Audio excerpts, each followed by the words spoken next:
So this is the story of how I finally exposed my golden child brother for the fraud he really was. I'm talking about years of him getting credit for my work while I stayed invisible in our family restaurant business. But when money started disappearing and he tried to pin it on me, I knew I had to fight back. The whole thing started during a routine quarterly meeting when our external accountant mentioned some irregularities in vendor payments. My brother immediately jumped in to suggest I might have made some bookkeeping errors. That was his first mistake. I'd been handling those books perfectly for 3 years, and I knew something was seriously wrong. What I discovered over the next week completely destroyed everything my parents thought they knew about their precious son. So I'm Maya, 31F, marketing coordinator / family business employee. I work at my family's restaurant chain, which sounds way fancier than it actually is. We have 4 locations around the city, and my parents built this business from nothing over the past 20 years. Here's the thing though. I've basically been invisible in this company my entire adult life.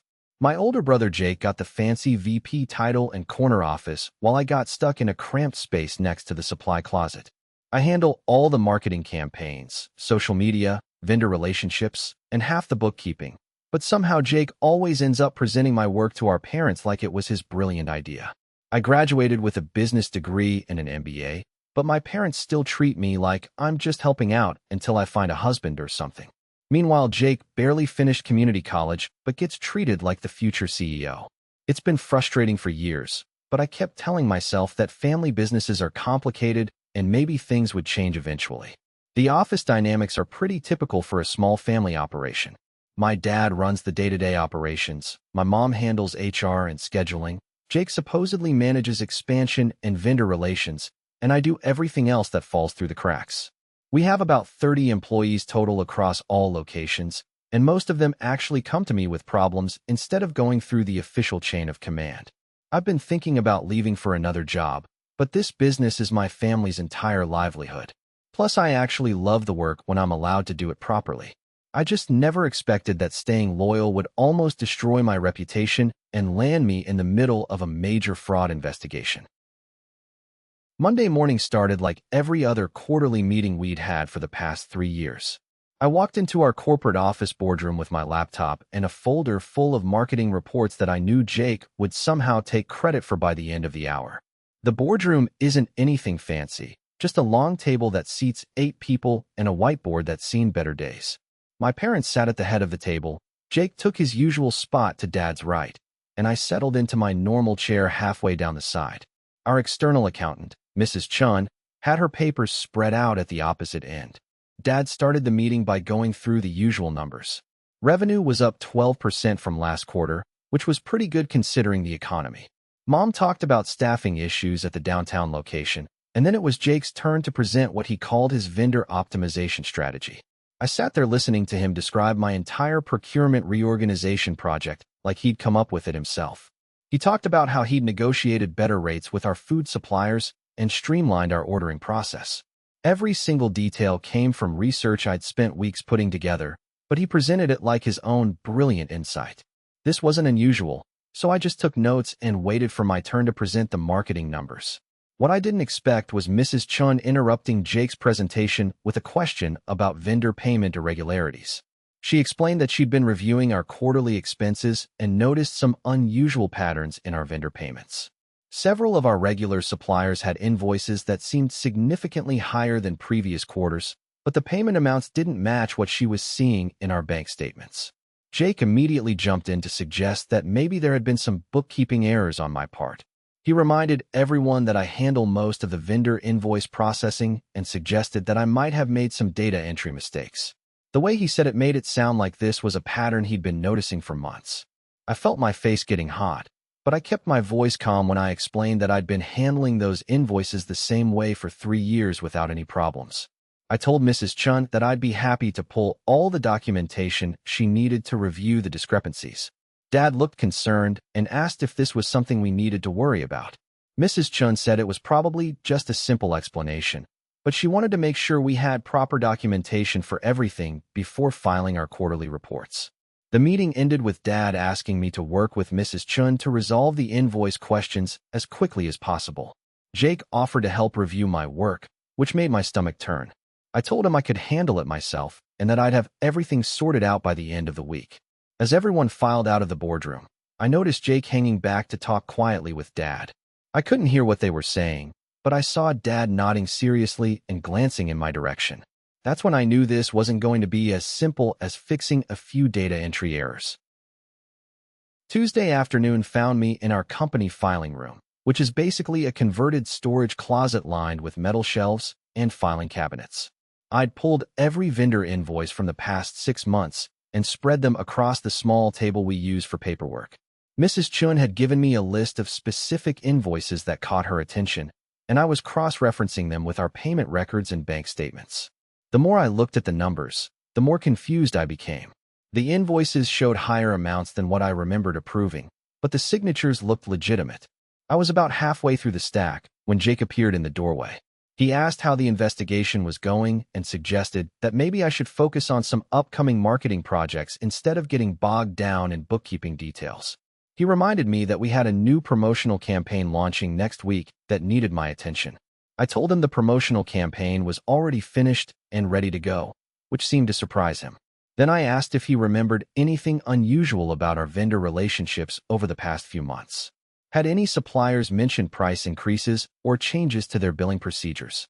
Jake said he couldn't think of anything specific, but he reminded me that vendor relations were technically his responsibility. He offered again to take over the invoice review so I could focus on my regular duties. The way he kept trying to redirect my attention away from the financial records was starting to make me suspicious. After he left, I decided to dig deeper into the specific invoices Mrs. Chun had flagged. Our main food distributor, Coastal Supply, had been billing us consistently for months, but 3 recent invoices showed dramatic price increases for items we'd been ordering at stable rates for years. The invoice dated 6 weeks ago showed charges for premium organic vegetables that were nearly double our usual rates. But when I checked our delivery receipts and inventory records, we'd received the same standard vegetables we always ordered. The invoice was signed and approved, but something about the whole transaction felt wrong. I pulled up our digital payment system to see how these invoices had been processed. That's when I found something that made my stomach drop. The invoices had been entered into our system using my login credentials, but I had no memory of processing these particular payments. I started checking other suspicious invoices from Mrs. Chen's list. Our linen service, equipment maintenance company, and cleaning supply vendor all had similar patterns. Higher than normal charges for standard services, all processed through my user account, all signed and approved through proper channels. The more I looked at these records, the more I realized that someone had been systematically inflating our vendor costs and using my access credentials to process the fraudulent payments. But I couldn't figure out how someone else could have used my login information without my knowledge. I spent the rest of the afternoon making copies of every suspicious document I could find. By the time I left the office, I had a folder full of evidence that pointed to deliberate fraud, but I still couldn't prove who was responsible or how they'd accessed my accounts. Wednesday evening, I decided to visit our main restaurant location to cross-reference the actual services we'd received with the inflated invoices I'd discovered. The restaurant closes at 10, so I knew I could review delivery records and inventory logs without disrupting normal operations. I let myself in through the back entrance and headed straight to the manager's office where we keep all our delivery receipts and service records. The night manager, Carlos, was surprised to see me, but didn't ask too many questions when I explained I was reviewing some vendor documentation. I spent about an hour going through delivery slips from Coastal Supply, comparing what we'd actually received with what appeared on their recent invoices. The discrepancies were obvious once I laid everything out side by side. We'd been charged for premium organic produce, specialty imported items, and rush delivery fees that never actually happened. The same pattern showed up with our other vendors. The linen service had billed us for tablecloth replacements and deep cleaning services that weren't reflected in their actual delivery records. Our equipment maintenance company charged us for emergency repair calls that never occurred according to our service logs. I was photographing some of the delivery receipts with my phone when I heard the back door open. Jake walked into the restaurant looking surprised to see me there. He asked what I was doing at the restaurant so late, and I explained that I was trying to reconcile some vendor discrepancies Mrs. Chun had found. Jake seemed nervous and suggested that maybe I was overcomplicating things. He said vendor billing errors happen all the time and that I shouldn't worry so much about minor discrepancies. But when he saw the documents spread across the desk, his expression changed completely. He asked if I'd found anything significant, and I decided to test his reaction by mentioning the inflated Coastal Supply invoices. Jake immediately suggested that maybe Coastal had been charging us premium rates without proper notification, and that we should probably switch to a different supplier. That response confirmed my suspicions that Jake knew more about these billing irregularities than he was admitting. I told him I wanted to finish reviewing the records before making any decisions about changing suppliers. After Jake left, I decided to check his office in the back of the restaurant. I knew it was probably crossing a line, but something about his behavior was making me increasingly suspicious. His office door was unlocked, which wasn't unusual since the restaurant was still open. I started looking through his desk drawers for anything that might explain the vendor billing problems. In the bottom drawer, underneath some old promotional materials, I found a stack of papers that made everything click into place. There were gambling receipts from the casino downtown, dating back several months. Credit card statements showing cash advances and increasing balances. But the most damning evidence was a collection of debt notices from various creditors, including some that looked pretty serious. The amounts were staggering. Jake owed more than $40,000 to various gambling debts, credit card companies, and what looked like some kind of private lending operation. The most recent notice was dated just 3 days ago and mentioned consequences for continued non-payment. I took pictures of everything with my phone, making sure to capture the dates and amounts clearly. Then I put everything back exactly where I'd found it and left the restaurant as quickly as possible. Thursday evening was our regular family dinner at my parents' house, which suddenly felt like walking into a trap. I'd spent the entire day thinking about how to approach the subject of Jake's gambling debts and the fraudulent vendor invoices without sounding like I was making wild accusations. Mom had made her usual Thursday night lasagna, and everyone was gathered around the kitchen table like nothing had changed. But I could barely focus on the conversation because I kept thinking about those debt collection notices hidden in Jake's desk. About halfway through dinner, Dad brought up the vendor invoice situation and asked if I'd made any progress resolving the discrepancies Mrs. Chen had found. Before I could answer, Jake jumped in with his own version of events. He told our parents that he'd been reviewing my bookkeeping procedures and was concerned about some inconsistencies he'd noticed over the past few months. He suggested that maybe I'd been overwhelmed with my various responsibilities and had made some data entry errors that were now causing problems with our quarterly reports. The way he presented it made it sound like he'd been covering for my mistakes for months and was finally forced to bring the problems to everyone's attention. He even suggested that maybe we should consider hiring a professional bookkeeper to handle the financial records going forward. I felt like I was watching my brother systematically destroy my reputation right in front of my parents. But I knew I couldn't just accuse him of fraud without solid proof, so I tried to stay calm and present the facts I discovered. I explained that the invoice discrepancies weren't random data entry errors, but appeared to be systematic overcharges from multiple vendors. I mentioned that someone had been using my login credentials to process payments for services we never actually received. Dad looked concerned and asked how someone else could have accessed my login information. That's when Jake suggested that maybe I'd been careless with my password security, or that I'd processed the invoices myself and simply forgotten about them due to my heavy workload. Mom asked if there was any way to prove who had actually processed the suspicious invoices, and I explained that I'd been looking into our computer system logs to trace the activity. Jake immediately offered to help with the technical investigation, which made me even more suspicious. The dinner ended with Dad saying he wanted to schedule a formal meeting with Mrs. Chun and possibly bring in an external auditor to review all our financial procedures. He said he wasn't assigning blame to anyone, but that we needed to protect the business from any potential problems. After dinner, I helped Mom clear the dishes while Jake and Dad talked privately in the living room. I couldn't hear their conversation, but I could see Jake gesturing emphatically and Dad nodding with a serious expression. When I got home that evening, I decided I needed professional help to prove what was really happening. The evidence I'd found was compelling, but I knew Jake would find ways to explain away everything I'd discovered. I needed irrefutable proof that would protect both me and the family business.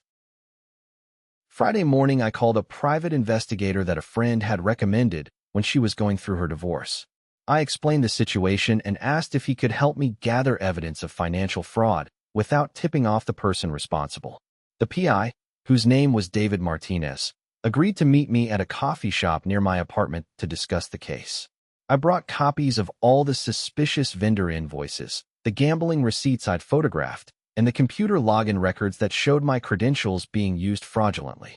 David reviewed everything carefully and agreed that I had strong evidence of systematic fraud. But he warned me that my brother could probably explain away most of what I'd found if he was clever about it.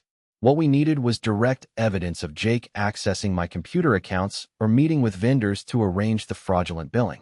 He suggested setting up surveillance to document Jake's activities over the weekend, particularly any visits to the casino or meetings with people who might be connected to the vendor fraud. David also recommended that we try to capture Jake accessing my computer system, which would prove he was using my login credentials without permission. The surveillance plan made me nervous because it felt like spying on my own family, but I knew I was running out of time. Dad had already scheduled a formal investigation meeting for Monday morning, and I suspected Jake was planning to use that meeting to completely destroy my credibility. Over the weekend, David's surveillance team followed Jake to several locations that confirmed my worst suspicions. Saturday evening, Jake visited the downtown casino where he'd been accumulating his gambling debts. Sunday afternoon, he met with two men in the parking lot of a restaurant supply company that wasn't one of our regular vendors. The most damning evidence came Sunday evening when David's team photographed Jake entering our corporate office building after hours. The surveillance photos showed Jake using his key to enter the building, then spending nearly 2 hours inside before leaving with what appeared to be documents or files. David explained that Jake had probably been accessing my computer system from the office to process the fraudulent vendor payments using my login credentials. The after-hours visits would explain how he'd been able to use my accounts without anyone noticing unusual activity during normal business hours. While David was gathering surveillance evidence, I spent the weekend compiling a comprehensive timeline of all the suspicious financial activity. I cross-referenced the dates of inflated vendor invoices with Jake's gambling receipts and the computer login records that showed my credentials being used. The pattern was unmistakable once I laid everything out chronologically. Jake's gambling debts had started accumulating about 6 months ago, right around the time the vendor invoice irregularities began. Every time he had a particularly bad gambling loss, there would be a corresponding spike in fraudulent vendor payments processed through my accounts. By Sunday evening, I had enough evidence to prove that Jake had been systematically stealing from the family business to cover his gambling debts, and that he'd been setting me up to take the blame if anyone discovered the fraud. The hardest part was accepting that my own brother had been willing to destroy my reputation and potentially my career to cover up his own criminal behavior. But I knew I had to present all the evidence at Monday's meeting, regardless of how it would affect our family relationships. Monday morning's emergency board meeting felt like walking into a courtroom where I was simultaneously the defendant and the prosecution. Mrs. Chun had brought an external auditor, and my parents looked more serious than I'd ever seen them. Jake arrived with a folder of documents and the same confident expression he always wore when he was about to take credit for my work. Dad opened the meeting by explaining that we needed to resolve the vendor invoice discrepancies before they became a larger problem for the business. He said he wanted everyone to present their findings so we could determine what had happened and how to prevent similar issues in the future. Mrs. Chun went first, presenting a detailed analysis of the suspicious invoices and payment irregularities she'd identified. The numbers were even worse than I'd initially realized. The fraudulent charges totaled nearly $60,000 over 6 months, which was a significant amount for our business. Jake presented next, and his strategy was exactly what I'd expected.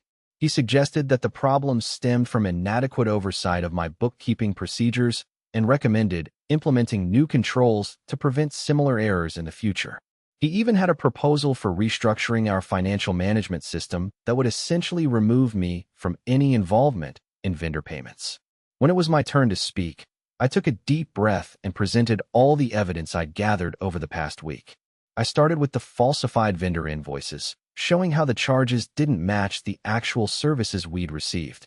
Then I presented the computer login records that proved someone had been using my credentials to process fraudulent payments.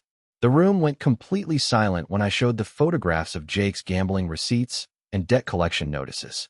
I explained how the timeline of his gambling losses corresponded exactly with the dates of fraudulent vendor payments. Jake's reaction was immediate and aggressive. He accused me of invading his privacy and suggested that I was trying to frame him to cover up my own bookkeeping mistakes. He claimed the gambling receipts were old and that he'd already resolved any debt issues months ago. But then I presented David's surveillance photos showing Jake meeting with casino representatives and entering our office building after hours. The external auditor asked Jake to explain why he'd been accessing the office outside normal business hours, and Jake claimed he'd been working on a special project for Dad. The final piece of evidence was the computer system logs that David had helped me obtain, showing exactly when and how my login credentials had been used to process the fraudulent payments. The logs proved that someone had been accessing my accounts from Jake's office computer during his after-hours visits to the building. Jake tried one last desperate attempt to maintain his innocence by suggesting that I could have manipulated the computer logs or fabricated the surveillance photos. But Mrs. Chin pointed out that the external auditor had independently verified all the financial records, and the timeline was too detailed and consistent to be fabricated. Dad asked Jake directly if he had been using Maya's computer accounts to process vendor payments, and Jake finally admitted that he might have used my login information occasionally when his own system was having technical problems. But he insisted that all the payments were legitimate and that any irregularities were honest mistakes. The external auditor reviewed the surveillance photos and computer evidence one more time, then delivered his conclusion. The evidence clearly showed systematic fraud involving inflated vendor invoices and unauthorized use of computer systems. He recommended immediately suspending Jake's access to all financial systems and conducting a full forensic audit of the company's books.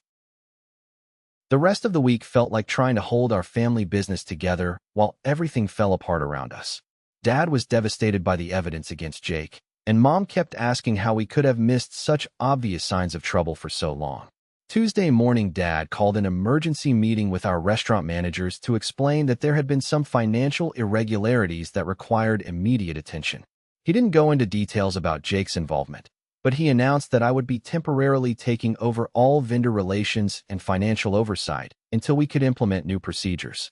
The hardest part was dealing with the actual vendors who had been involved in the fraudulent billing scheme.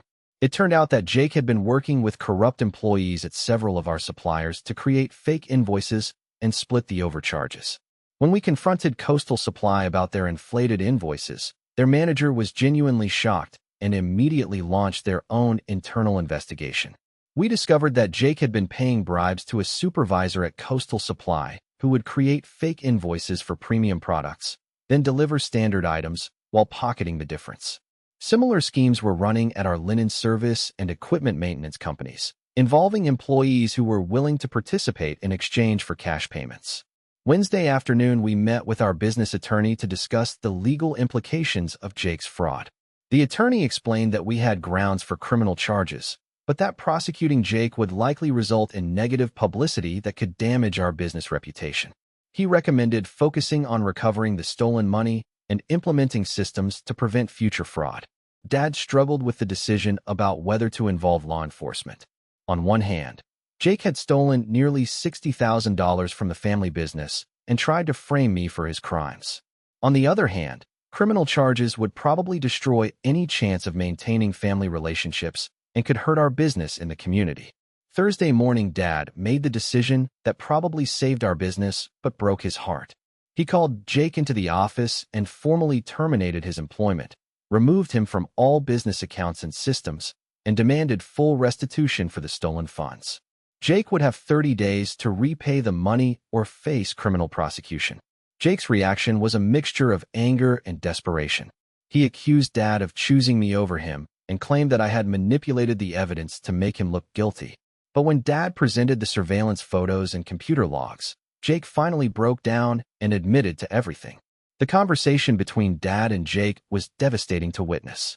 Jake explained that his gambling addiction had spiraled out of control over the past year, and that he'd started inflating vendor invoices as a way to cover his debts without anyone noticing. He'd planned to pay back the money once he won big at the casino, but his losses just kept mounting. By Friday, we'd implemented new financial controls that required dual approval for all vendor payments and monthly audits of our expense accounts. Mrs. Chun recommended hiring a full-time bookkeeper to handle all financial transactions, which would allow me to focus on marketing and operations without the risk of future fraud accusations. The week ended with our business relationships damaged but not destroyed, our financial systems completely restructured, and our family dynamics permanently changed. Dad had lost faith in his son but gained respect for my competence and integrity. It was a painful way to finally get recognition for my contributions to the business. 1 month later, I was sitting in my new corner office reviewing the quarterly reports that showed our business was actually stronger than ever. Dad had officially promoted me to VP of Operations, which came with a substantial salary increase and real decision-making authority. The office renovation had been Dad's idea. He said I deserved a workspace that reflected my actual role in the company, not the cramped space next to the supply closet where I'd been hidden for years. My new office had windows, proper filing systems, and enough space for the strategic planning meetings that were now a regular part of my responsibilities. Jake had managed to repay most of the stolen money by selling his car and borrowing from friends, which allowed us to avoid criminal prosecution. But he was permanently banned from any involvement in the business operations, and his relationship with our parents remained strained and formal. The most significant change was how our employees and vendors now interacted with me. Instead of going through Jake or Dad for important decisions, they came directly to me with questions about operations, vendor relationships, and strategic planning. It was the recognition I'd been working toward for years, but it came at a tremendous cost to our family relationships. Mom had been particularly affected by Jake's betrayal. She kept asking how she could have missed the signs of his gambling addiction and financial desperation. I tried to explain that Jake had been very careful to hide his problems, but she blamed herself for not paying closer attention to both of her children's struggles. The new financial systems were working exactly as intended. All vendor payments required approval from both me and Dad, and Mrs. Chun conducted monthly audits to verify that our expenses matched our actual services. The dual approval process was initially cumbersome, but it gave everyone confidence that we'd never face similar fraud issues again. Our relationship with vendors had actually improved once we cleaned up the corrupt arrangements Jake had established.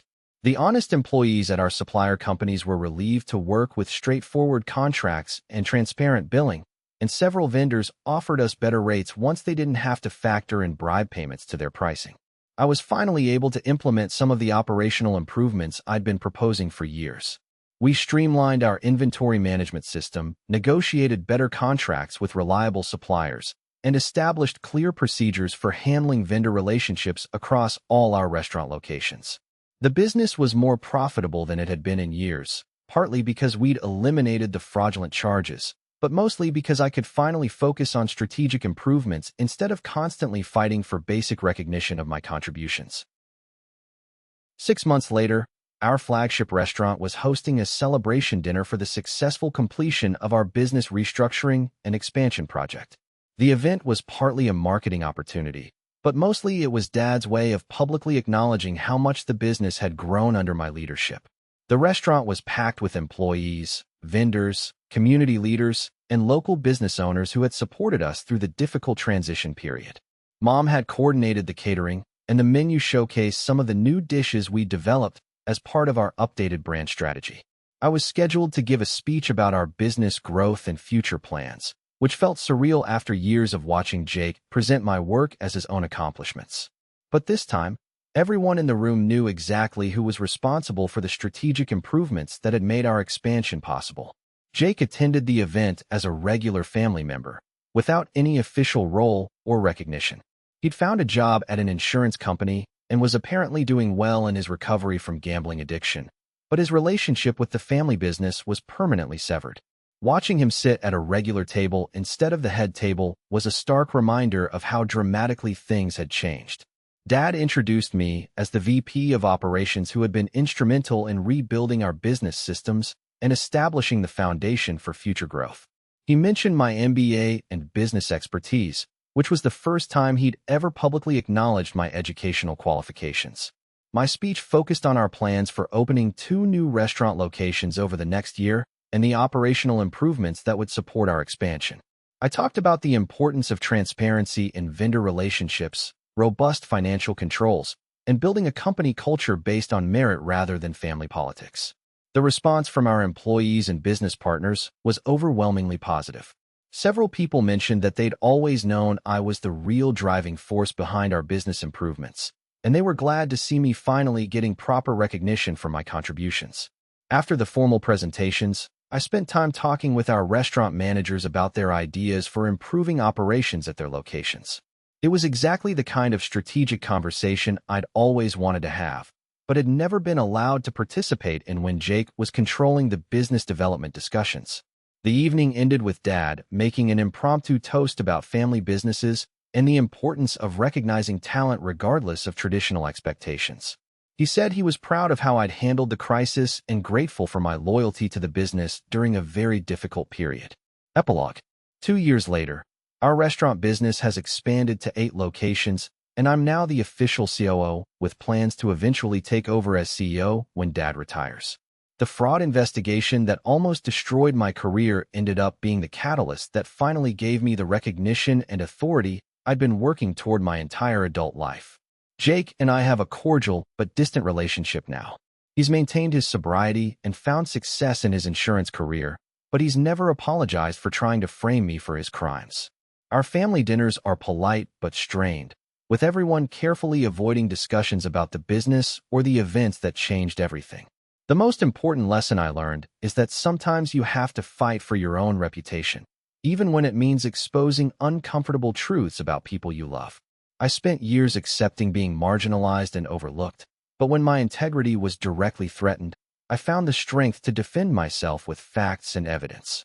Our business is stronger than ever, with transparent financial systems and a culture that rewards competence over family politics. I've hired several talented managers who bring fresh perspectives and innovative ideas, which has helped us stay competitive in a challenging restaurant market. Looking back, I'm grateful that Jake's fraud was discovered when it was, before it could cause irreparable damage to our business or my career. The experience taught me valuable lessons about leadership, crisis management, and the importance of maintaining detailed documentation in family business situations.